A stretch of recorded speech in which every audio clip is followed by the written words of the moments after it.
మీ ఎలాంటి వ్యాపార ప్రకటనలకైనా వెంటనే మా ఛానల్ సంప్రదించండి. ప్రస్తుతం మనతో పాటు ప్రముఖ ఆధ్యాత్మికవేత్త జ్యోతిష పండితులు బ్రహ్మశ్రీ సుభాష్ శర్మ గారు మనతో ఉన్నారు. గురువుగారితో మాట్లాడతాం. నమస్కారం గురుగారు. శ్రీమాత్రే నమః. గురుగారు, మే నెల విశేషంగా ధనుస్సు రాశి వాళ్ళకి ఎలాంటి అదృష్టం ఈ నెల కలిసి రాబోతుంది? ఎలాంటి విషయాల్లో ఎక్కువగా వీళ్ళు జాగ్రత్తలు పాటించాలంటారు? తప్పకుండా తెలియజేస్తాను. ముందుగా వీక్షిస్తున్న ప్రేక్షకులందరికీ శ్రీమాత్రే నమః, శ్రీ గురుభ్యో నమః. యాదేవి సర్వభూతేషు మాతృరూపేణ సంస్థిత నమస్తస్సై నమస్తస్సై నమస్తస్సై నమో నమః. ముఖ్యంగా ధనుస్సు రాశి వారికి పంచమ స్థానంలో రవి సంచారం, అలాగే చతుర్థ స్థానంలో శని సంచారం, అంటే అర్ధాష్టమ శని అనేటటువంటిది వీళ్ళకు నడుస్తూ ఉంది. 5వ స్థానంలో రవి సంచారం అనేటటువంటి యోగదాయకమైనటువంటి స్థానం కాదు. కనుక ముఖ్యంగా ఈ ధనుసు రాశి వారికి సంతానం వల్ల కావచ్చు, లేదు పుట్టబోయినటువంటి బిడ్డల వల్ల కావచ్చు, ఏదైనా ఇబ్బందులు జరిగేటటువంటి, అంటే సంతానం వల్ల ఎఫెక్ట్ పడేటటువంటి అవకాశం ఏర్పడుతూ ఉంటుంది. అలాగే లక్షణాలు కనుక చూసుకున్నట్టయితే ధనస్సు రాశి వారికి ముఖ్యంగా మంచి లక్షణాలు ఉన్నప్పటికీ కూడా వీళ్ళకు కోపము, ఆవేశం ఎక్కువగా ఉంటూ ఉంటుంది. అలాగే వీళ్ళకు విద్యా అర్హత చాలా ఎక్కువగా ఉంటుంది, కానీ వీళ్ళు చేసే వృత్తి ఒకటై ఉంటూ ఉంటుంది.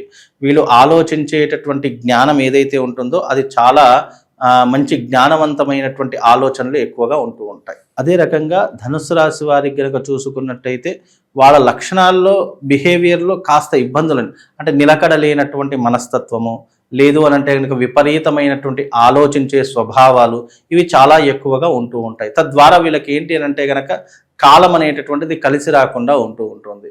మంచి నాలెడ్జ్ పర్సన్స్, ఫిలాసఫర్స్, లేదు అంటే హితబోధ చేసేవాళ్ళు, మంచి జ్ఞానాన్ని ఆలోచించేవాళ్ళు, మనమంటూ ఒక సిద్ధాంతం ఉండాలి, మనకంటూ ఒక రూల్ ఉండాలి, రెగ్యులేషన్ ఉండాలి, మనకంటూ ఒక నిర్ణీతమైనటువంటి విధానాలు ఉండాలి అని ఆలోచించేటటువంటి వారిలో ఈ యొక్క ధనుస్సు రాశి వారు ఒకరు అని చెప్పుకోవచ్చు. ఏదున్నా ముక్కుసూటిగా మాట్లాడుతూ ఉంటారు, ఏదున్నా కూడా మనసులో ఒకటి బయట ఒకటి మాట్లాడేటటువంటి స్వభావం కాదు. అలాగే పొగడతలకు అస్సలు లొంగిపోయేటటువంటి వ్యక్తులు కాదు. అంటే నిజాయితీ, ఇప్పుడు కొంతమంది అంటుంటారు నిజాయితీ, అలాగే మంచితనము, మానవత్వం అంటుంటారు. అలాంటి వారికి ఈ ధనుసు రాశి వారు భలే యాప్ట్ అవుతూ ఉంటారు. అలాంటి వారిలో ఈ ధనుసు రాశి వారు ఒకరు అని చెప్పుకోవచ్చు. అలాగే ఈ మాసంలో కనుక చూసుకున్నట్టయితే ధనుస్సు రాశి వారికి కాస్త గడ్డు కాలమే అని చెప్పుకోవాలి. అర్ధాష్టమ శని ప్రభావం, పంచమ స్థానంలో రవి సంచారం వల్ల వీళ్ళకి ఏంటి అని అంటే కనుక ఆస్తులు కోల్పోవడం కానీ, ఆస్తులు అమ్ముకునేటటువంటి సందర్భాలు ఏర్పడడం కానీ, ఆర్థిక పరంగా ఇబ్బందులు ఏర్పడుకోవడం కానీ, కుటుంబంలో చీలికలు ఏర్పడడం కానీ, కుటుంబ సమస్యలు విపరీతంగా పెరిగిపోవడము, లేదా కుటుంబంలో ఉన్నటువంటి పిల్లలు లవ్ మ్యారేజ్ చేసుకోవడము, పెద్దవాళ్ళని ఎదిరించడము, లేదా పిల్లల వల్ల పెద్దవాళ్ళు అంటే తల్లిదండ్రులు నష్టపోయేటటువంటి అవకాశాలు, ఇలాంటివి ఎక్కువగా ఈ యొక్క ధనుసు రాశి వారి యొక్క జీవితంలో ఏర్పడతాయి. అంటే తల్లిదండ్రుల ధనుసు రాశి అయింది, లేదా పిల్లలది ధనుసు రాశి అయింది అనుకోండి, పిల్లలు ఏదైనా చెడు పనులు చేసుకోవడం కానీ, లేదా తల్లిదండ్రులకు ఇబ్బందులు ఏర్పడడం కానీ, ఇలాంటివి ఎక్కువగా జరిగేటటువంటి అవకాశాలు ఉంటాయండి. గుడ్ టైం రావడానికి సుమారు ఎంత సమయం పట్టొచ్చు అంటారు?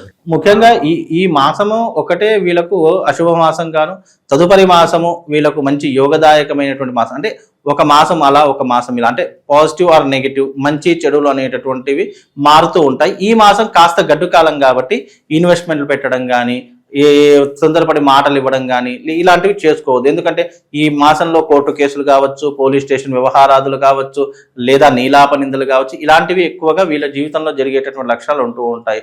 అలాగే డబ్బులు పోగొట్టుకునేటటువంటి అవకాశాలు ఉంటూ ఉంటాయి. అందువల్ల వీళ్ళు కాస్త జాగ్రత్తగా ఉండే ప్రయత్నం చేసుకోవాలి. అలాగే విహారయాత్రలు ఎక్కువగా చేస్తుంటారు, దానివల్ల డబ్బులు కూడా ఎక్కువగా ఖర్చు అవుతూ ఉంటాయి. గుడ్డిగా అందరినీ నమ్మేస్తూ ఉంటారు, తర్వాత బాధపడేటటువంటి లక్షణాలు ఎక్కువగా ఈ యొక్క ధనుసు రాశి వారికి ఏర్పడుతుంది. సో ప్రస్తుతం ఇంకా వీళ్ళకి జరగబోయే మంచి ఏంటి గురుగారు? ఇమీడియట్ గా పాజిటివ్ కోణంలో చూస్తే ఏం జరుగుతుంది? పాజిటివ్ అనేటటువంటిది అయితే ఇప్పట్లో అయితే ఏం లేదండి. ఈ మాసంలో అయితే అంత నెగిటివిటీ ఎక్కువగా ఉంటూ ఉంటుంది. చెప్పిన మాట వినకపోవడము, లేదా తొందరపడి నిర్ణయాలు తీసుకోవడము, లేదా విహారయాత్రలకు డబ్బులు అధికంగా ఖర్చు పెట్టడము, వృత్తి వ్యాపారాదులు చేసేటటువంటి వారిలో కనుక చూసుకుంటే డబ్బులు అధికంగా ఖర్చు పెట్టడము, పెట్టుబడులు, ఇన్వెస్ట్మెంట్ అనేటటువంటి పేరుతో మోసపోయేటటువంటి లక్షణాలు ఏర్పడడం, ఇలాంటివి ఎక్కువగా జరుగుతుంటాయి. అంటే పాజిటివిటీ అనేటటువంటి పెద్దగా ఏమీ కనిపించట్లేదు.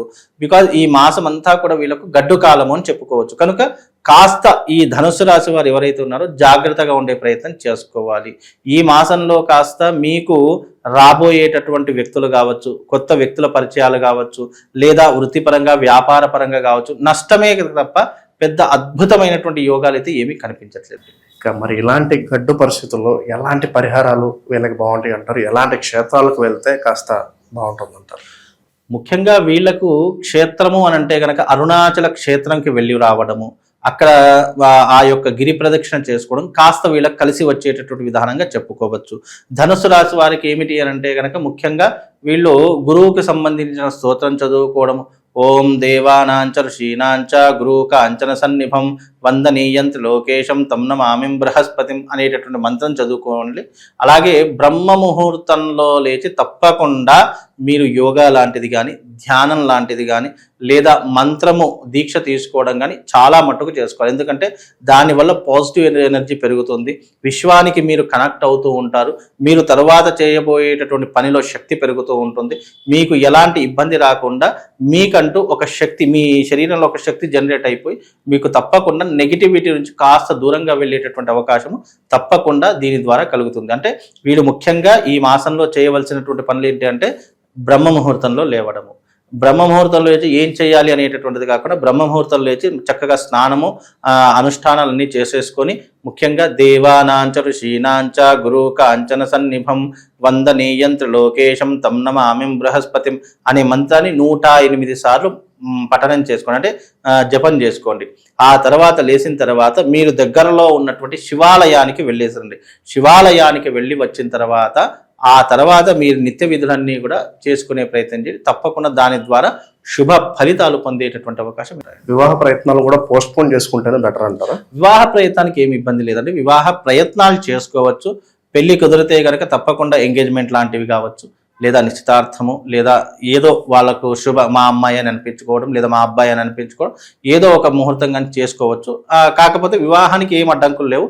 వీళ్ళు వ్యక్తిగతంగా ఇబ్బందులు ఉన్నాయి కానీ వివాహ ప్రయత్నానికి ఏవైతే అడ్డంకులు లేవు తప్పకుండా వివాహం చేసుకోవచ్చు అండి. విద్యార్థులకు కూడా కాస్త గడ్డుకాలం అంటారా? తప్పకుండా విద్యార్థులకు కూడా కాస్త గడ్డుకాలం, ఉద్యోగ ప్రయత్నాలు కావచ్చు, విద్యా అర్హత కావచ్చు, లేదు అని అంటే కనుక భవిష్యత్తులో వీళ్ళకు వచ్చేటటువంటి ఏవైతే ఈ చదువు పరంగా ఉన్న ర్యాంకులు ఉన్నాయో అవి కూడా కొంచెం తగ్గేటటువంటి అవకాశాలు కూడా వీళ్ళ జీవితంలో ఏర్పడతాయి. అంటే అనుకున్నంత విద్యా అర్హత లేకపోవడము, లేదా ఉద్యోగ ప్రయత్నాలు చేస్తున్నటువంటి వారికి ఉద్యోగం ఆలస్యం కావడము, లేదా చదువుకున్న చదువు ఒకటైతే ఉద్యోగం అంటే చదువుకి వృత్తికి సంబంధం లేనటువంటి పనులు చేసుకోవడం వీళ్ళ జీవితంలో ఎక్కువగా ఎదురవుతుంటుంది. అది ఈ మాసంలో ఎదురయ్యేటటువంటి అవకాశాలు కనిపిస్తున్నాయి. గురుగారు, ఇక ఈ నరఘోష నరదృష్టి ఎక్కువగా ఉన్నాయి, పక్క వాళ్ళ ఏడుపులు మాకు అధికంగా ఉంటున్నాయి అన్నప్పుడు వీళ్ళు ప్రత్యేకంగా ఏం చేస్తే బాగుంటుంది అంటారు? ముఖ్యంగా నరఘోష, నరపీడ, నరదిష్టి ఇవి ప్రతి ఒక్క మనిషి మీద ఏదో ఒక కోణంలో ఏదో ఒక రకంగా ప్రభావితం చేస్తూనే ఉంటాయి. అందుకే మన పెద్దలు ఏం చెప్పారు అని అంటే కనుక దైవిక స్మరణ వల్ల, దైవిక ఆలయాలకు వెళ్ళడం ద్వారా ఇలాంటి వాటి నుంచి తప్పించుకోవచ్చు. ప్రతి మనిషికి మనం ఎందుకు దేవాలయాలకు వెళ్ళరా నాయన, భగవంతుని మొక్కరా నాయన, లేదు ఒక్కసారైనా ఇంట్లో దీపం వెలిగించి, ఇవన్నీ ఎందుకు చెప్తారు అంటే మీరు గుర్తుపెట్టుకోండి, సృష్టిలో ప్రతి ఒక్క మనిషి మీద నెగిటివిటీ ఉంటుంది. నెగిటివిటీ లేనటువంటి మనిషి ప్రపంచంలోనే కాదు ఈ భరతఖండంలో ఎవరూ కూడా లేరు. బికాజ్ ఏదో ఒక కోణంలో ఏదో ఒక విషయంలో ప్రతి ఒక్క మనిషి మీద నెగిటివిటీ ఉండే తీరుతుంది. నెగిటివిటీ లేనటువంటి మనిషి ఎవ్వరు కూడా ప్రపంచంలో లేరు. అది ఏ కోణంలో అయినా కావచ్చు, ఏ దృక్పథంలోనైనా కావచ్చు, ఏ విషయంలోనైనా కావచ్చు, నెగిటివిటీ ఉంటుంది. దాన్ని తట్టుకోవడానికి మన పూర్వీకులు ఏం చెప్పారు?